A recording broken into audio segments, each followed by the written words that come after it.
welcome to the Real Estate Beat. I am Amy Atkins. And I'm Mike Meena. And we welcome you in. We've got some great information today.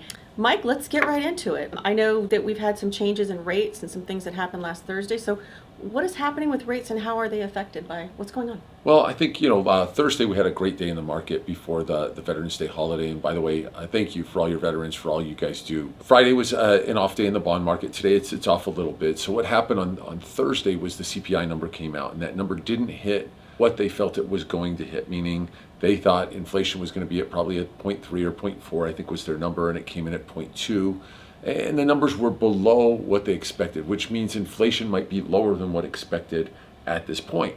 So basically, we're rising and falling with inflationary fears, and then recessionary fears. We're beating up inflation earlier in the year. And I think those things are true, and they're going to come back. So what we saw with inflation on Thursday was good.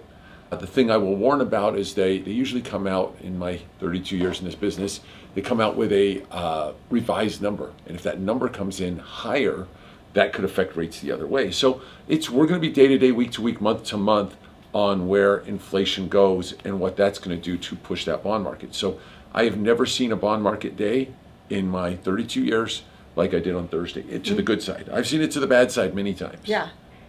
These are things that, they change with the economy. Well, when I'm out there, kind of on the street and talking. I'm sorry about that you're on the street. And talking to some of our referral partners and the agents out there and stuff, they do ask me a lot, what does Mike think moving towards the end of the year is going to happen? Well, so this was a little bit of a shock. I think that the fact that, the number came in so low kind of puts them near their 2% or 2.5%, wherever they want to be on that inflationary annualized number.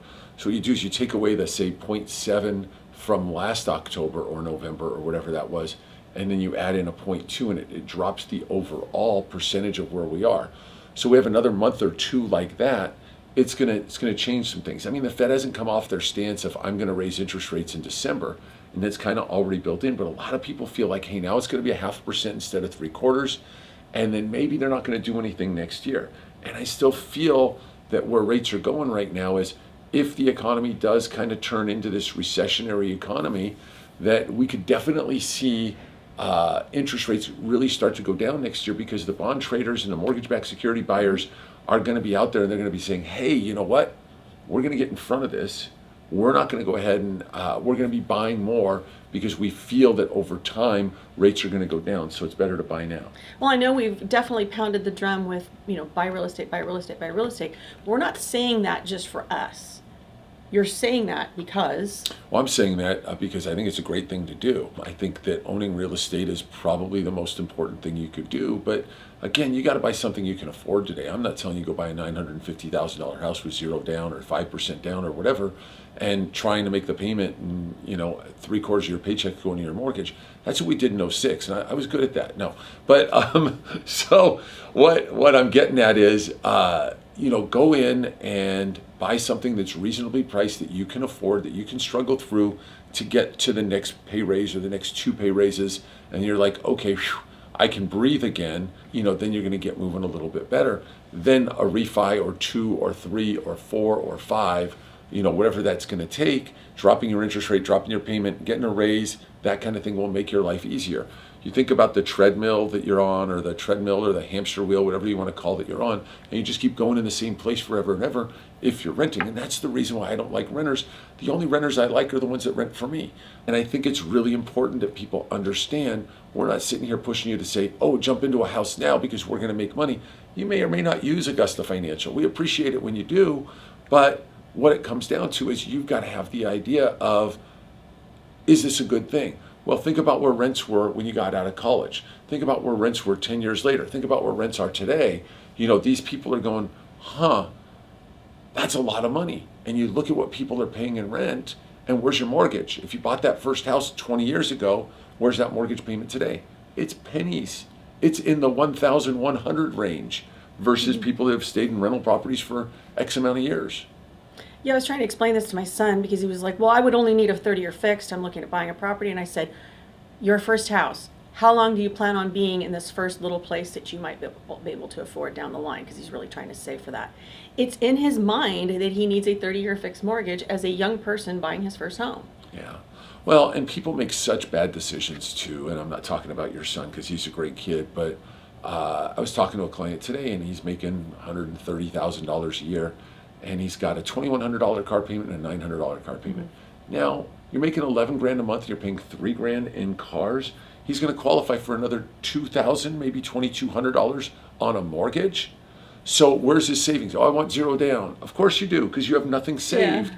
So saving that money, saving up that first down payment, that 5% down is huge, or the 3% down or the 3.5% down, but you don't have to start at the $1 million home. Right. I Not, was explaining. not here, not yet. No, not yet. And I was explaining income to debt ratios and how all that works. And it's just amazing that a lot of young people, they just don't understand that. They're like, well, it's all my income, right? It's like, that counts. It's like, yeah, minus your expenses. That's something maybe we could do a whole other show on. It's just that, Oh, explaining you all talk that. about so many things. I mean, Yeah. I was talking to my daughter the other day. She wanted to buy a car, and she didn't qualify for the loan. And I'm laughing. And she's like, well, why? I'm like, because you shouldn't be spending that much on a car. So these are the things that we need to learn. And I've been saving for a car. I says, great, at your age, I save for a house. That, blah, blah, I don't know. So what's your good news for the week? What do you think? My good news for the week? Yeah. I think that the phones rang last weekend, yesterday and over the weekend and stuff like that. I think the week is going to be a little more vibrant. Obviously, next week is Thanksgiving week. It's going to be a little slower, but don't get down. I said, we got a month and a half of the end of the year left, and be positive and let your clients know and set them up. And one thing that I will say, and I think it's super important right now, is when we talk to our clients, let's talk to them and ask the question. Well, I know you want a $700,000 house. Where do you need this payment to be before you go ahead and make that step forward and do that $700,000 house, or whatever that number is? What are you looking for? Now, if they're realistic, they're going to sit there and say, oh, I want my payment to be $4,400. You're like, okay, you're at 49 right now. All we need is a little bit of a dip in the market, either interest rate or price-wise. Once we get there, I can then push you into that property. My biggest fear right now, and I've said this 1,000 times on this show, is that people are going to wait till interest rates drop in, say, February, March, April, and we all of a sudden see a 5 there, and all of a sudden people start freaking out, and they're like, I got to buy a house.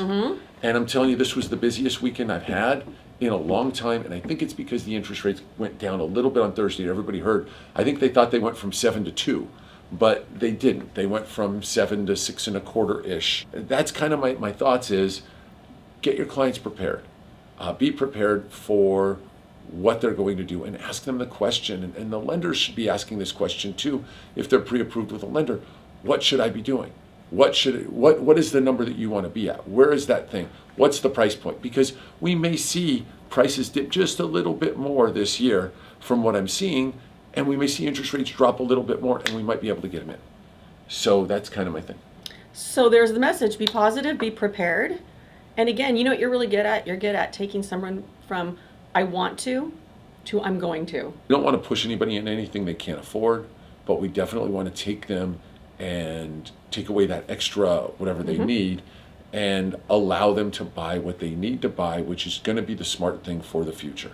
And nobody ever buys a house and pays it off and says, oh, it's worth less than what I paid.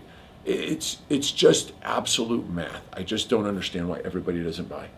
Well, good message. Hopefully you guys will watch this, share this with anybody that needs to know this. And of course, follow our YouTube channel, The Real Estate Beat. And also you can read any of Mike's blogs at MikeMeena.com. Everything that you write about every week, so many of our real estate friends go and share. It's right there, and they share it with their clients. So you can also see that all at MikeMeena.com.